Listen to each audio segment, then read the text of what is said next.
Hello, beautiful people. Welcome to this week's episode of the Montpelier Happy Hour here on WVEW 107.7 LP Brattleboro, your community radio station.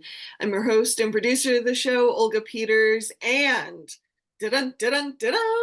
fanfare, please. Look who it is. It's regular contributor, Emilie Kornheiser. So glad you're here today. Hi, Olga. I am so glad to be back here with you now. The session is going to be done in about a week. How are you doing? Because I know this is kind of the hardest part of the session because things are going to live or not, and you haven't slept in probably 3 months, and you're tired of seeing the same people every day. The session's going to end in a week, and it's certainly been very hard, and there's still a lot of decisions up in the air that need to be made. And I am involved in many of them for one reason or another. It was feeling particularly hard, and then I ran into someone who was very involved in passing the child care bill last year, and they reminded me how incredibly difficult that was too. And I thought, oh, it's always like this. Yeah. And for whatever reason, that's soothing somehow. Yeah. And, honestly, I have slept fairly well until this week. I've been trying to take care of myself, so I have the strength to do the job well. And I'm excited about a lot of what we've gotten done, and I'm excited to be here with you and to be rejoining the happy hour. For folks who maybe didn't hear the episode where I explained why I disappeared, in the sort of mix of the first month or two of the session, I was talking to so many reporters about various issues we were working on here, and I just got tired of my own voice. And I felt like happy hour listeners deserved more from me than sound bites, because this show has always been about showing up fully and having a really meaningful conversation with you, Olga. And so I didn't want to be here when I wasn't interested. And so I'm so glad to be back here with vim and vigor to talk about things and to not be tired of my own voice anymore. And well, we're just glad. Great to see your face. Yes, it's good for our radio listeners. Of course, Emilie and I haven't seen each other really in many, many weeks. Well, except we bumped into each other at Amy's. Yay, Amy's. That was really nice, that moment. Yes. That was. So let's dive into taxes, because, for folks who may not remember, Emilie's the chair of the Ways and Means Committees. So committee for the House. So it is all taxes all the time. And as we've said before, taxes are kind of the infrastructure of our priorities of what we're going to pay for. So talk to us a little bit. I think the last time you were on the show, we talked education taxes. There was also the surcharge, the 3% surcharge that we've talked about. Where would you like to start with all the pies you've had your fingers in? I'm going to start sort of big picture of how we went into the session, if that's okay with you, Olga. That would be great. Well, and before you dive in, I would say one reason, just to frame it, why I think it's great is I think taxes are one of those things we're told we have to pay, and we just sort of feel like we're victims to the taxes. And so the more people can understand how they operate and what's happening and the thought behind them, I just think that would be wonderful. So thank you, Emilie. I would love that. So taxes are how we pay for civilization. They're how we contribute to civilization. There's a lot, certainly at the national level, things that our taxes pay for that I think we're all uncomfortable with in a million different directions. And there are lots of sort of rules that have been set up for that in a lot of different directions to ease people's comfort. But I know that feels very far away. And then at the municipal level, a lot of folks sort of watch the select board develop the budget and go to town meeting and debate the budget. And that's sort of like the core services. They're almost like the core services of a household, right?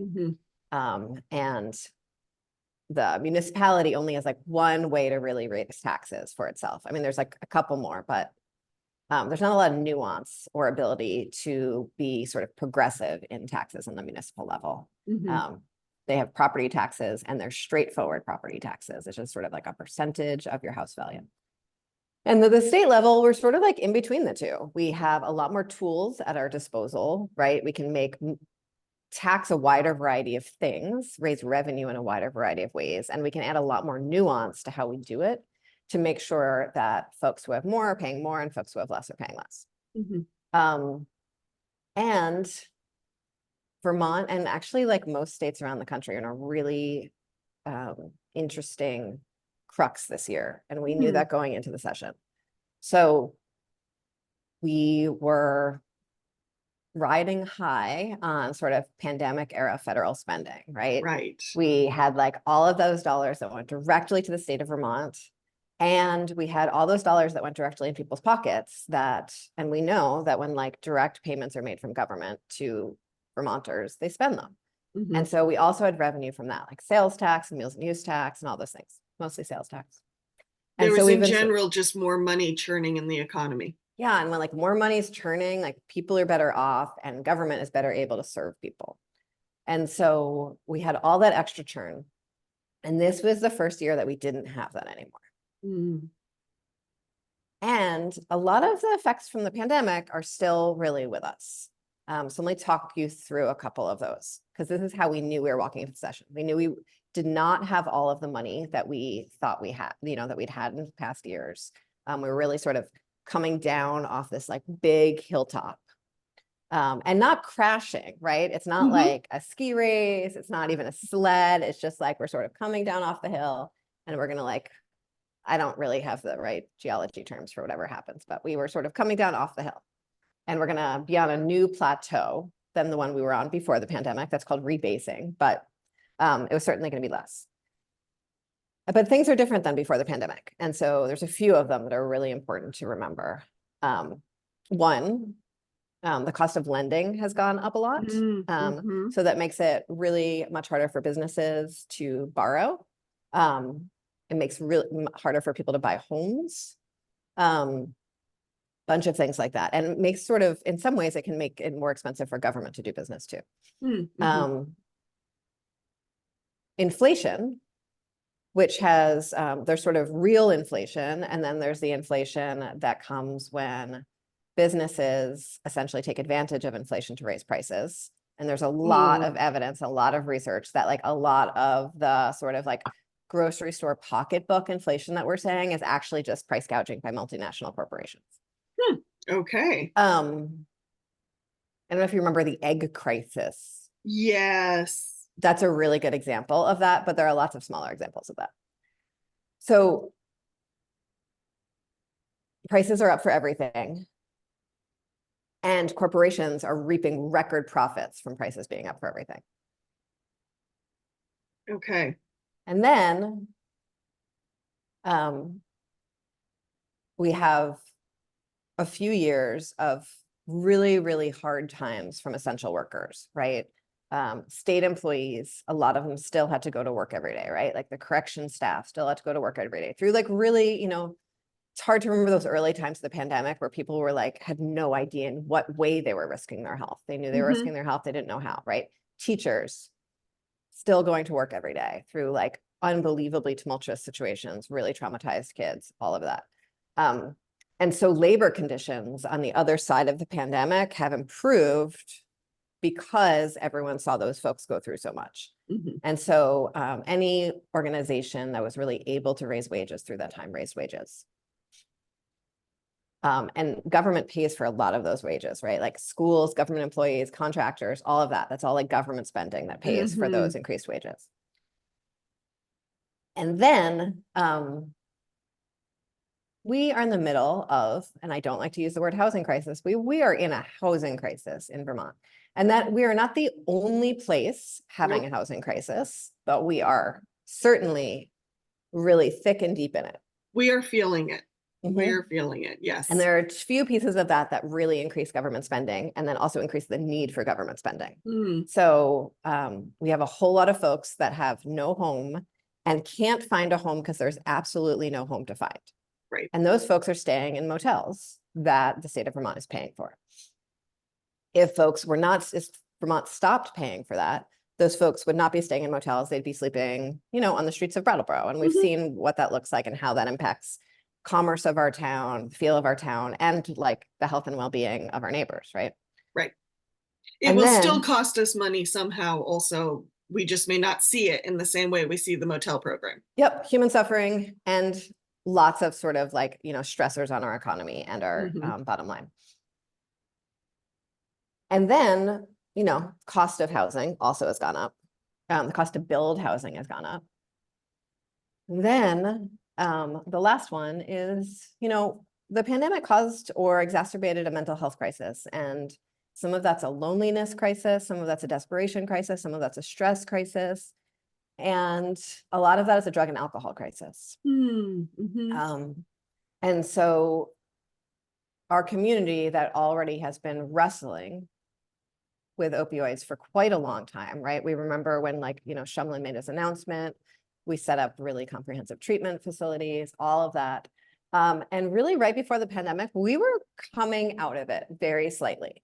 And like talking to staff who had been working on this issue for a long time felt actually really hopeful that new folks were not getting addicted at the levels that we'd been seeing previously.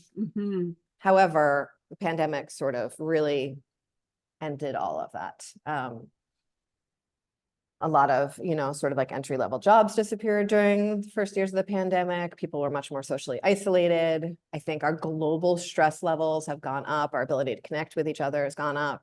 I know that when we've had folks who were attached, who were involved in opioids on the show before, people use the line like the opposite of addiction is connection. Yeah. And our chances for connection have really been stressed since the pandemic, and still, right? Still, I think we feel more disconnected from each other.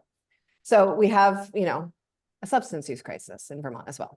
So we knew all those things going into January, right? Yes. And so what were we going to do about them? We knew that our general fund was going to need more resources just to maintain basic services. That's like, in order to meet the needs of the Pay Act, that's sort of the state employee pay that the governor negotiates with state employees, the Pay Act. We knew that that was likely going to go up significantly. We knew that teacher contracts were going up significantly. We knew that just like the cost of building and maintaining and everything, just like basic functioning of government was going up. And we knew that our needs were going up. So we might need new programs as well. And so in the context of all of that, we went into the session and we also went into the session, I went into the session knowing that economic inequality was up, right? And that people were struggling and some people were profiting. And so went into the session thinking, okay, we know we're going to need more resources, not just this year, but in future years, because we're coming down that hill of state revenues and income inequality is up. So what are we going to do about it in order to meet Vermonters' needs? And so that was some of the tax policy that I came into the session thinking about.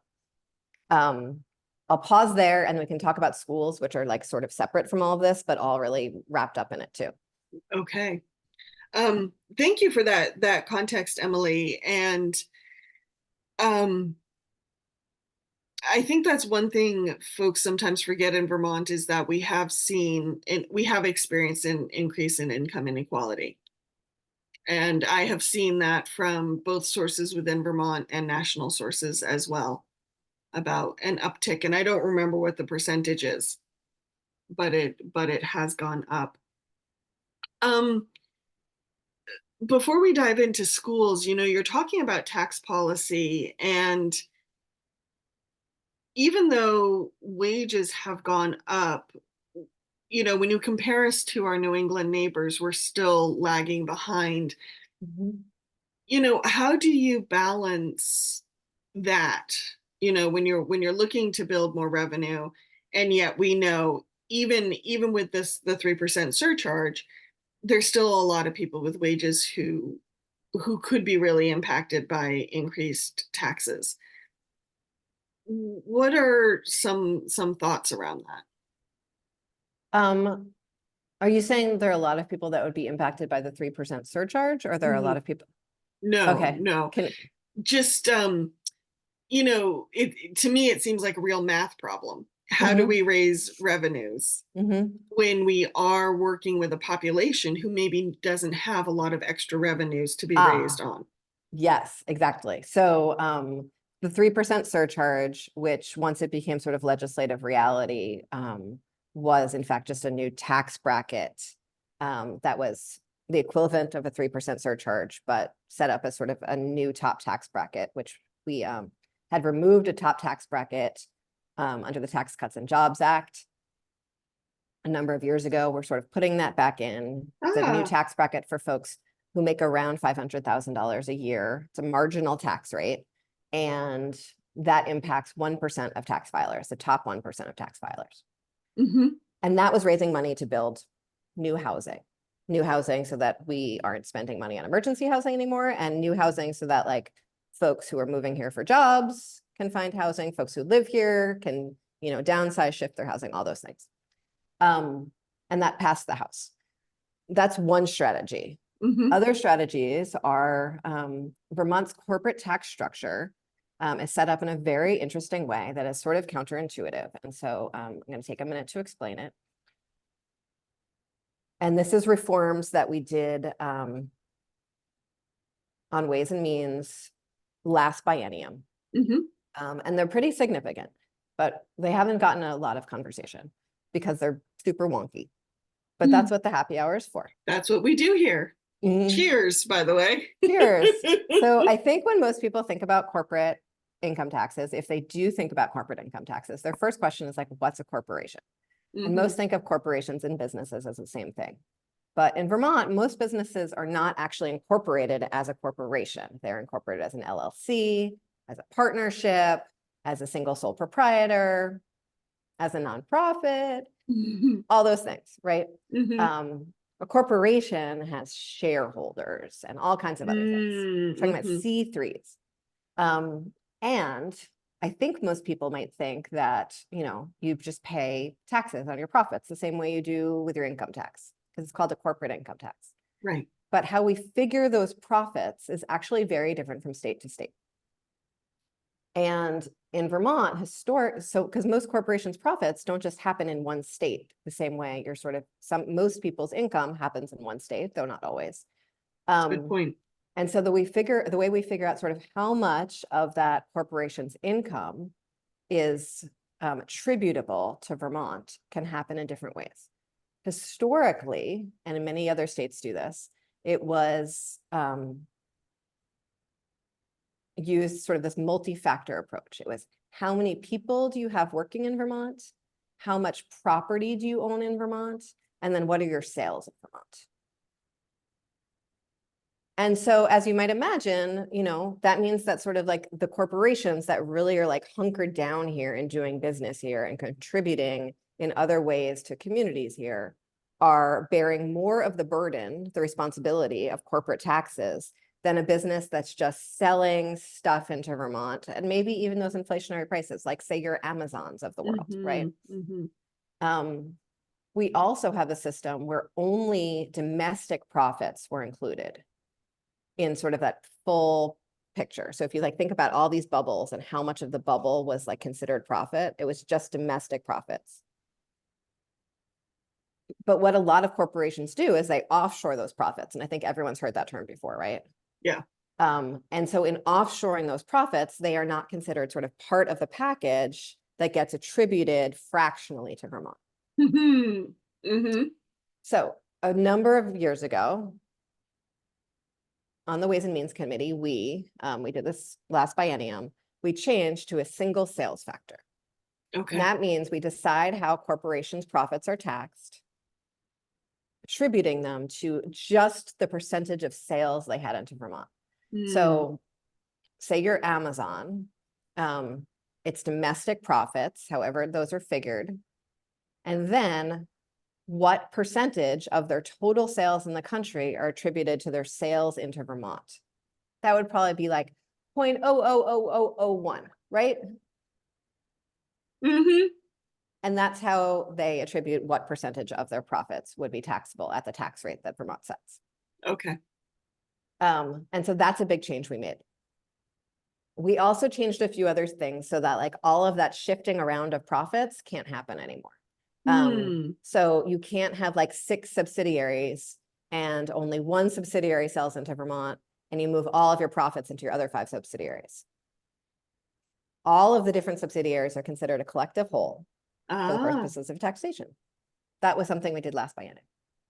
And then this biennium, we, knowing that we had done this great change, meant that Vermont corporations, Vermont-based corporations, are not often paying as much taxes as sort of corporations housed outside of Vermont that might just be doing business in Vermont. oh, interesting. Yeah. Are now, if they're just domestic corporations, they might be at a real disadvantage compared to global corporations that can offshore their profits.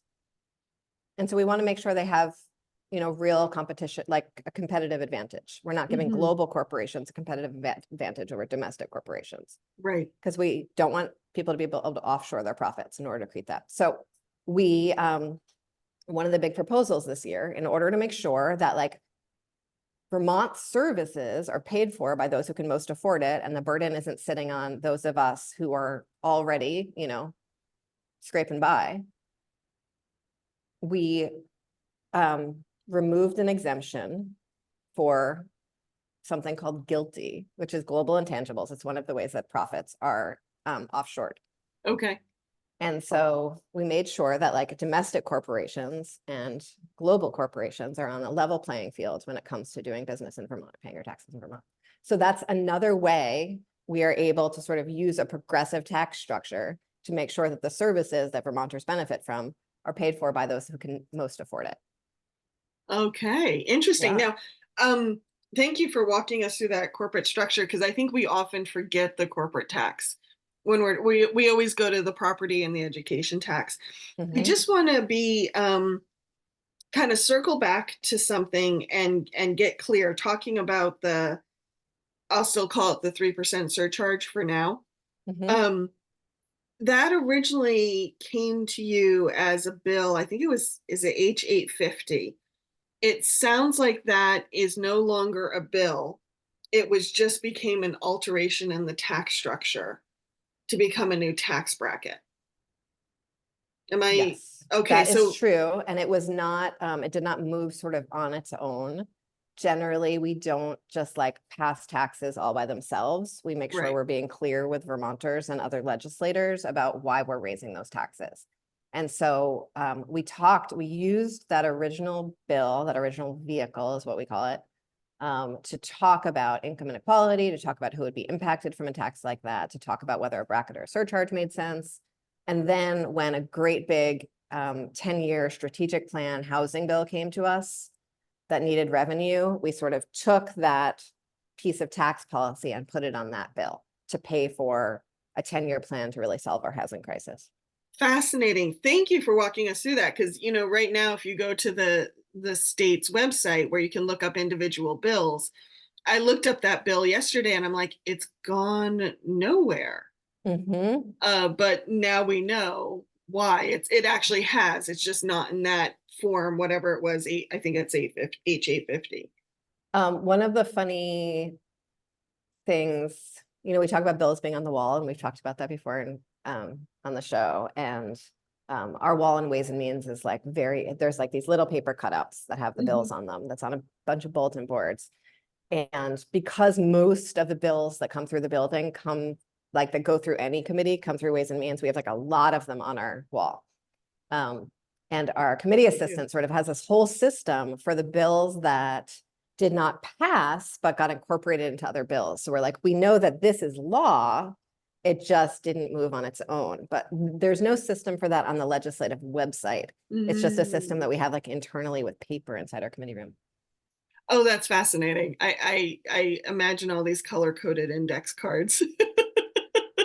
That's like sort of, I mean, they're not even as, they're just like printed out paper. So they're not even as firm as an index card, Olga. So we have just like 4 minutes before the Mhm. break. So I don't think we can get into ed taxes right Yeah. now. But what is important for people to understand just based on what we've talked about now? How do you kind of want to wrap it up? Well, the last tax that I would say is sort of part of what we were working on this year is a change to the property transfer tax. So that's the Ah, transfer tax. That's like when someone buys a new home, how they pay taxes on that. And that can be, you know, that's part of closing costs. It can be quite expensive. mhm. And we know that a huge number of really high value homes have changed hands in these last few years, often with cash.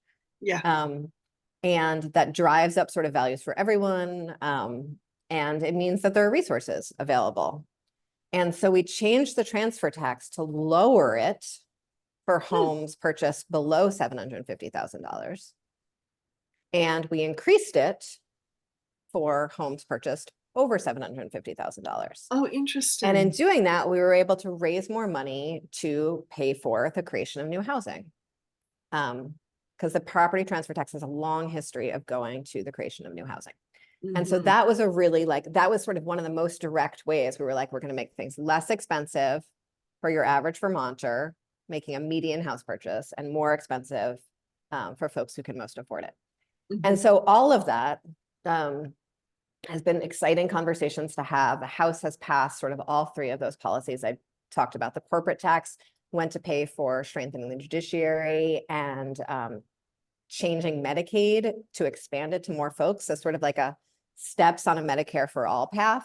In this case, it was for folks over 65 who actually pay more for healthcare after they turn 65 than before they turn 65, which I did not know was a thing, and it's terrible.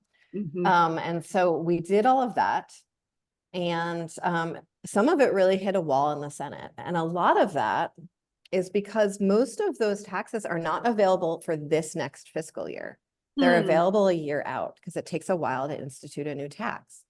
And a it lot takes of a us, while to educate people on the new tax too. You don't just want to do it overnight. No.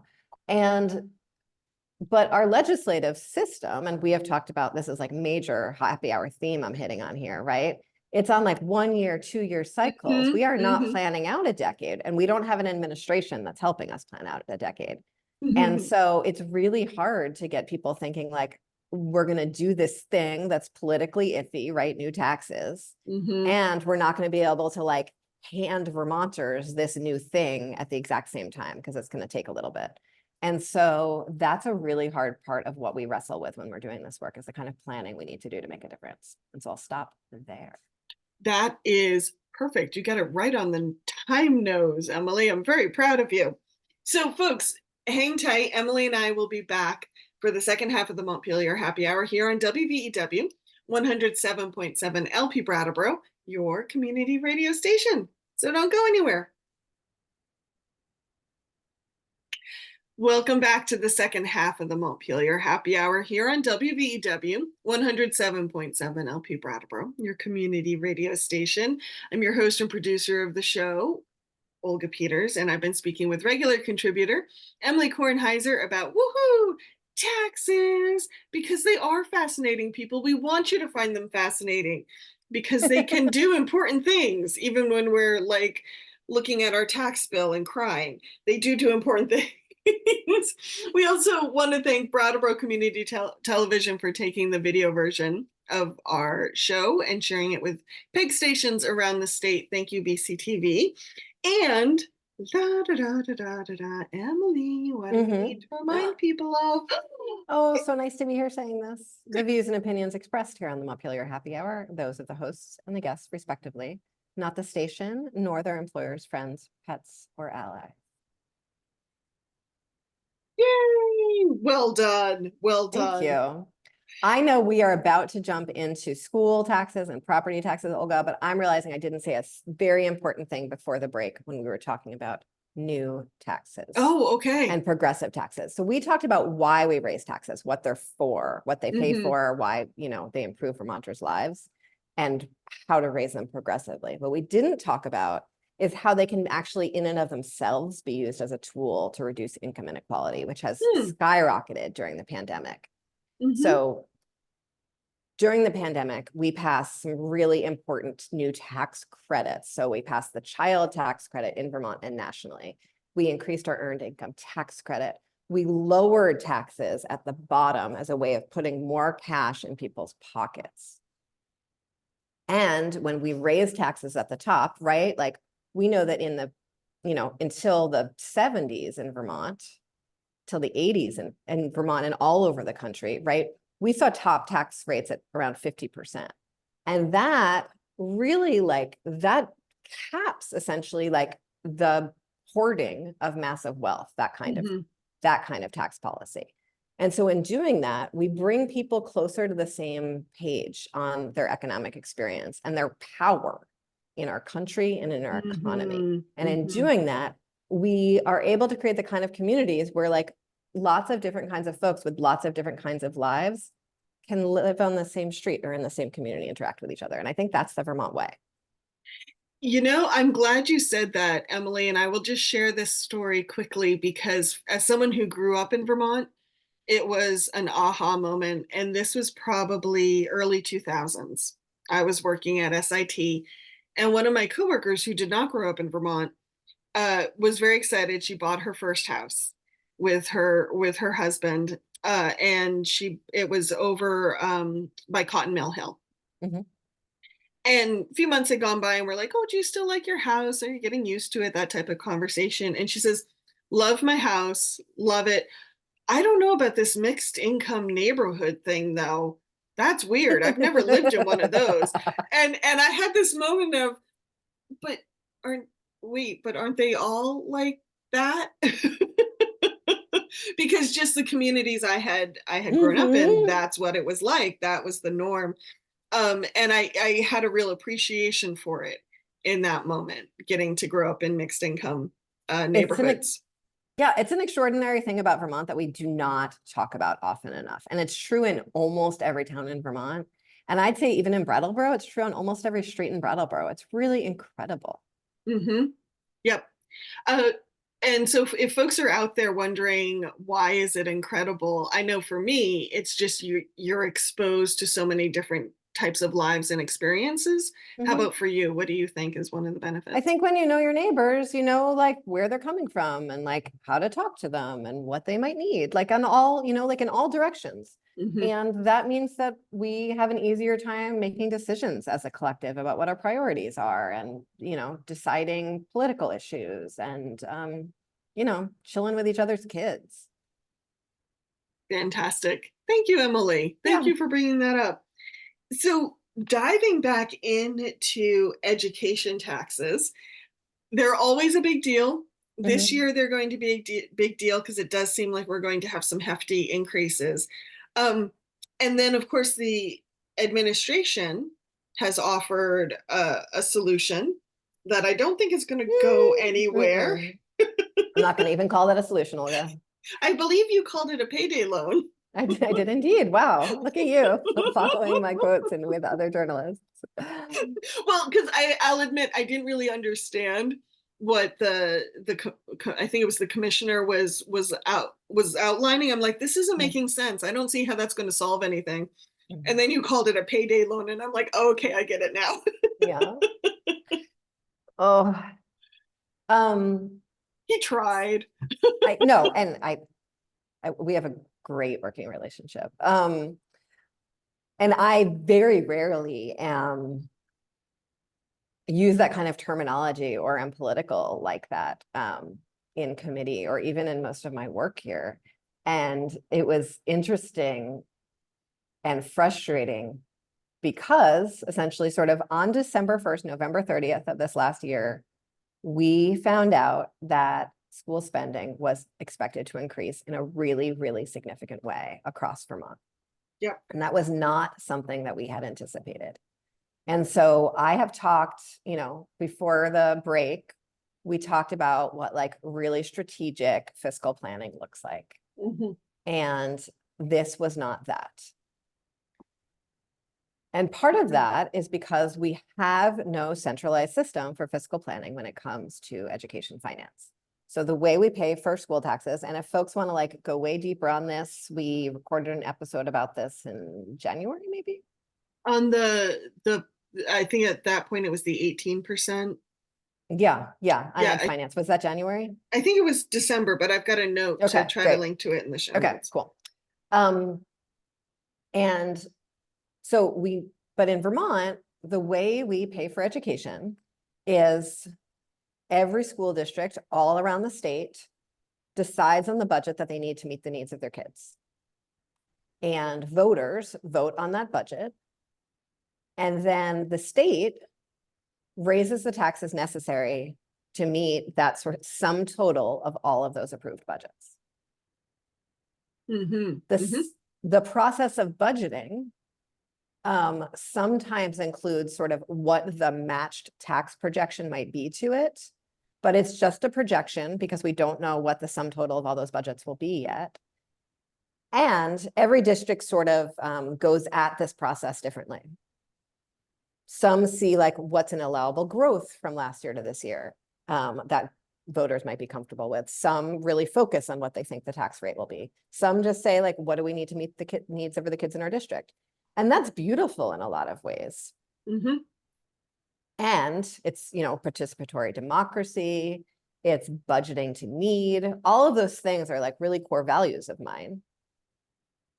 And it's really, really hard in that context to do the kind of like long range, fiscally responsible strategic planning that we need to do as a state to make sure that our taxes are sustainable for each taxpayer. And so we entered the legislative session saying, oh, wow, we have other revenue that goes into the education fund, but it's down this year because of that sort of like coming out of pandemic era stuff.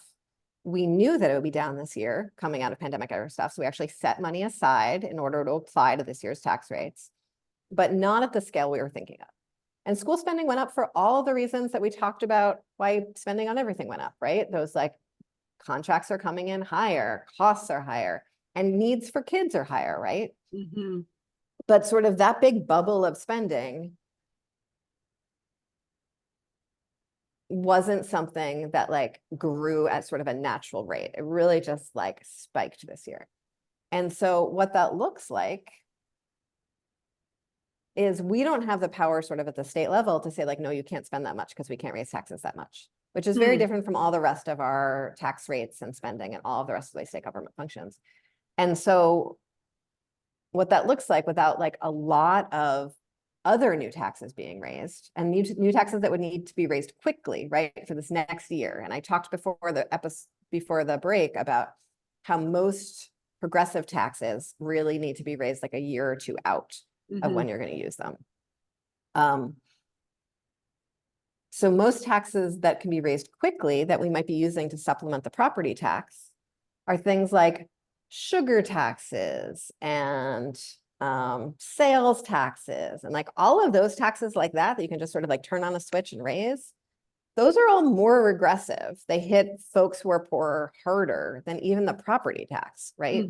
And so like that's a really hard switch to make and to justify. And so we've been in this really tough spot through the entire legislative session to say like, we know that these property taxes don't feel sustainable. We know they're actually very, very different from school district to school district. So some communities might be seeing a really large increase expected in their property taxes this year, but some communities really aren't because of how they have incorporated their budgets. And the statewide conversation is about this huge spike without the nuance of how this is really different and very community driven. And so that's what we've been sort of wrestling through. It's an incredibly politicized conversation. It's a conversation with no great solution. I don't at all feel good about the idea of property taxes going up that much.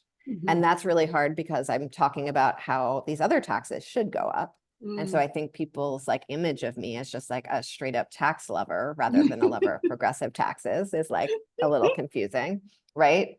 And no one has a good solution. So since the very first, you know, since that December 1st letter came out, I've been talking to folks across the administration regularly, like begging for ideas, problem solving together for ideas, talking to school boards association, talking to superintendents, talking to business managers, talking to the treasurer, you know, like talking to all the people who might have any ideas about any of this in order to find a path forward.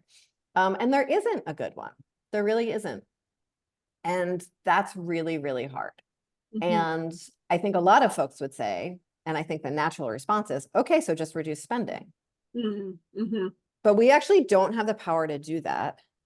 And for a district to reduce spending in a way that isn't just sort of like catastrophic for the community of the school and for how they operate and how they deliver these like really core services to kids, that takes a couple of years. Mhm. That's changing how classes are configured and how contracts are arranged and how special education is delivered in-house rather than outsourced. All kinds of things, like all kinds of the drivers of the really high cost of education in Vermont are not things we can turn around overnight. Right. And so we've been starting that process this year, but it's going to take a few years to do it in a way that like kids won't suffer. Mhm. Um, and I don't think anyone thinks kids have an easy time of it right now. No, they don't. No, especially the really post-pandemic cohort. Um, so curiosity question, Emily. We're looking at a potential, the last numbers I saw for the homestead tax, a potential increase of 15.46%, and for Mm-hmm, non-homestead, an increase of 18.57%. mm-hmm, A couple things have happened this year. Um, you know, we had a number of increases around inflation, around healthcare costs, around a lot of costs schools actually couldn't control, but there they were. And then we also had the phase in of the mm-hmm, changes to the per pupil spending that we have talked mm-hmm, about in previous episodes. And I'm wondering, with they've kind of created a perfect storm of increases. But I'm mm-hmm. curious, is this just like the snake that has eaten the mouse and we're watching it in its belly slowly being digested? And in a year or two, those increases will have leveled out? Or are we looking at like permanent increases? I'm kind of wondering like which Yeah. way it is. So what it looks like by all signs and signals is we're really looking at like it without significant structural change. We are looking at like a rebasing of costs. Like it's Mm, not going to keep on growing at this rate, but this is how much it costs given our current educational system to educate kids. That said, there's a lot of structural changes that are possible. We have not had the kind of strategic leadership from the Agency of Education over the last many years that would lead to cost savings. So like the ability for districts to collaborate with each other in a way to deliver services more efficiently, assistance in best practices on behavior management or curriculum development. All of that is happening on a district by district level rather mhm. than at a state level and then sort of like applied to districts. Special ed costs have gone up a huge amount in Vermont, and a lot of that is we are sort of outsourcing special education to really expensive specialized schools. Hmm. And so there's a lot that can be done sort of preemptively to lower special education costs, but that takes a couple of years. So there's structural change, and we also have just unbelievably small class sizes in Vermont in a lot of schools, not all Mhm. schools, a lot of schools. And so there's a lot that can be done about that because especially once you get out of elementary school, it's really just not like best pedagogical practice in addition to best mathematical practice, Mm, like mhm. physical practice to have class sizes that small.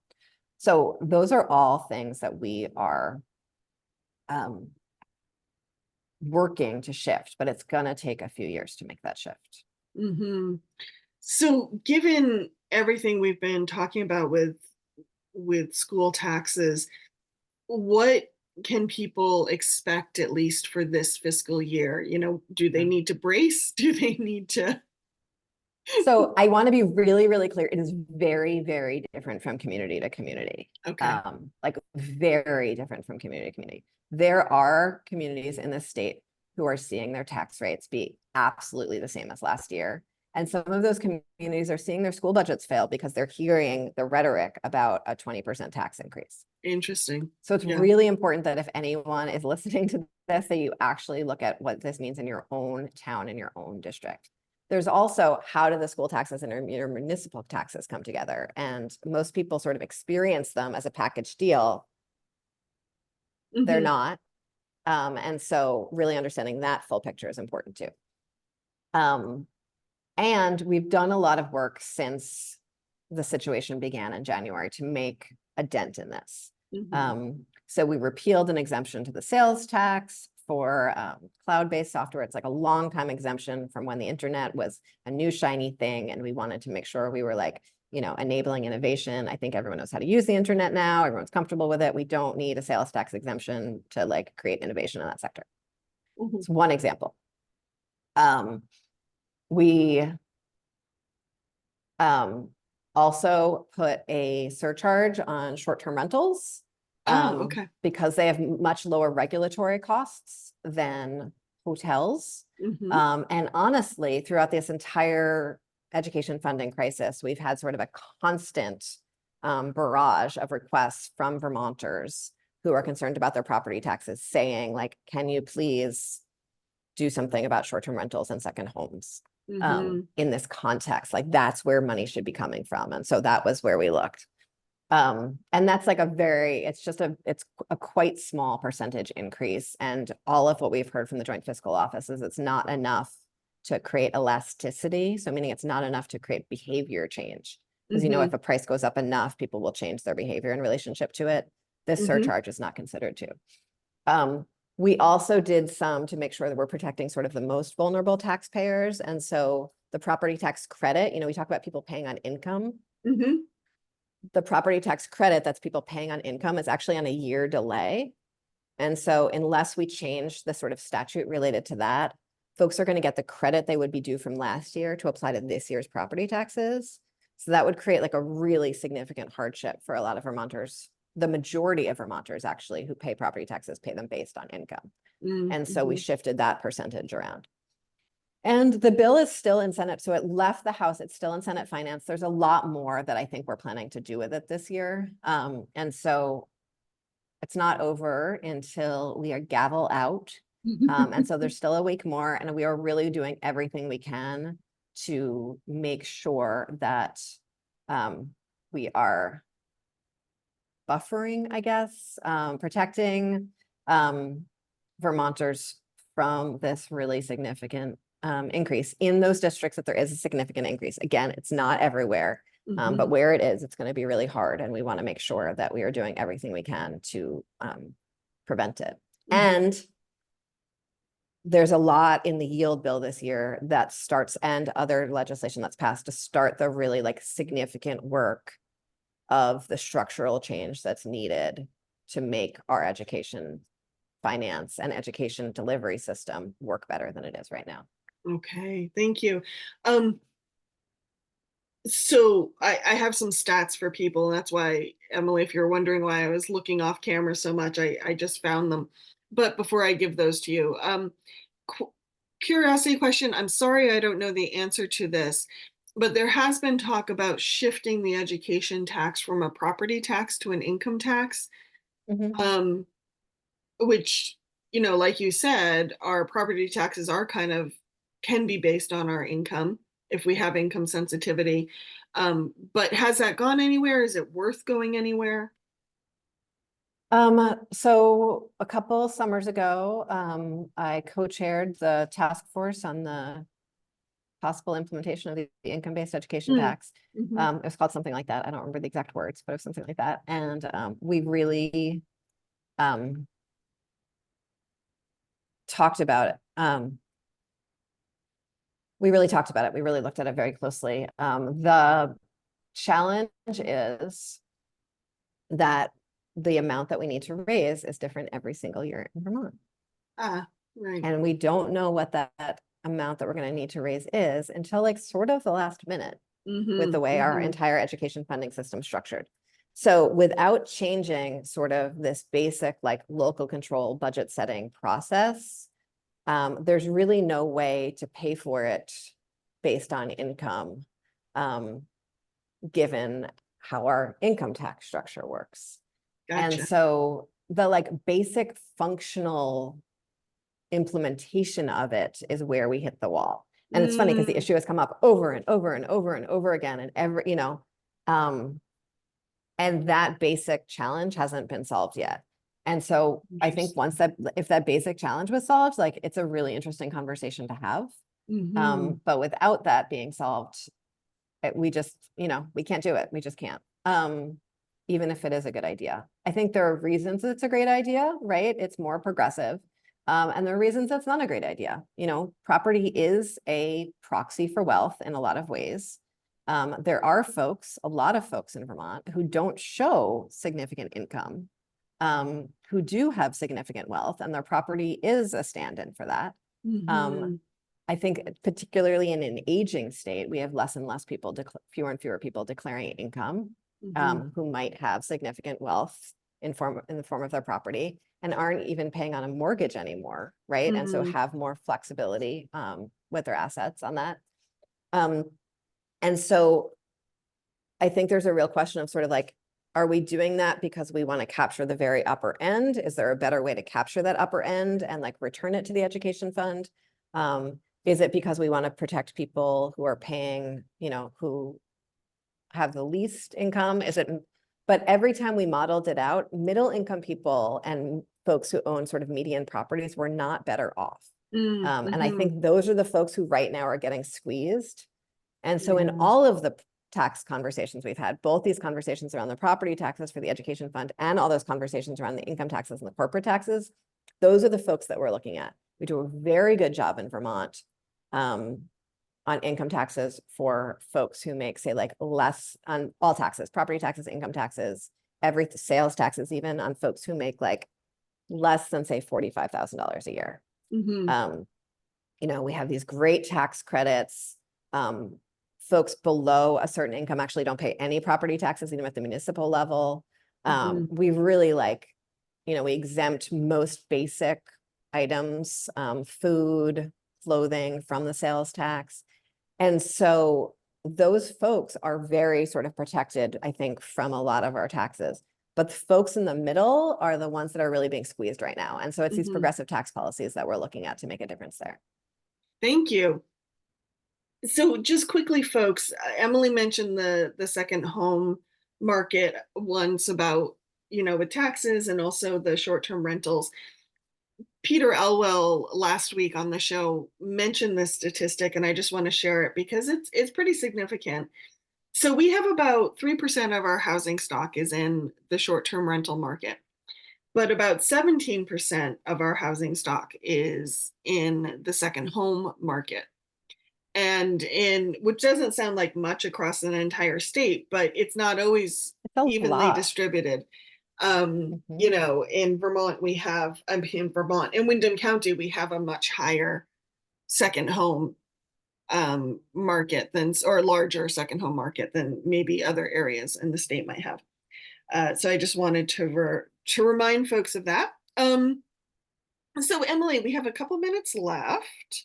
I don't know that we're going to see you before the end of the Mm. session. So what's on your mind right now? What are you sitting with?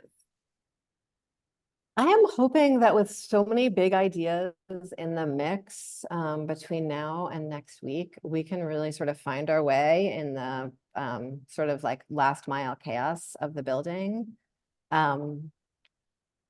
to like keep our eye on the prize, make sure that the taxes that we do pass are like those that are most progressive. Make sure that we are doing that in ways that will sort of like immediately, you know, return dividends to Vermonters. You know, new housing, reduced healthcare costs, and that like will come out on the other end being proud of the work we do. Thank you very much. Hey, Yeah. Emilie Kornheiser, Chair of the Ways and Means Committee and regular contributor for the Montpelier Happy Hour. It was really good to see you. If folks want Good to see you. to learn more about you, where can they go? Folks can go to emiliekornheiser.org and you'll find links to all of the relevant places that you can be in touch with me. And Saturday morning, we are having our monthly constituent coffee hour at the library at 10:30 for anyone who wants to come to that. It's from 10:30 to 12 at the library, Brooks Memorial. And Olga, when the session's over, I am like so excited to come back on the show weekly again. And so we're gonna have such a good time there. I can't wait. So if It'll folks be have fun. ideas for new shows, please be in touch. Yes, you can email them to the Montpelier Happy Hour at gmail.com. And of course, the Montpelier Happy Hour is on WVEW 107.7 LP Brattleboro, your community radio station, every Friday at 2 and rebroadcasted Wednesday mornings. And of course, wherever you subscribe to your podcasts. Hey, take care, everybody. Have a good weekend.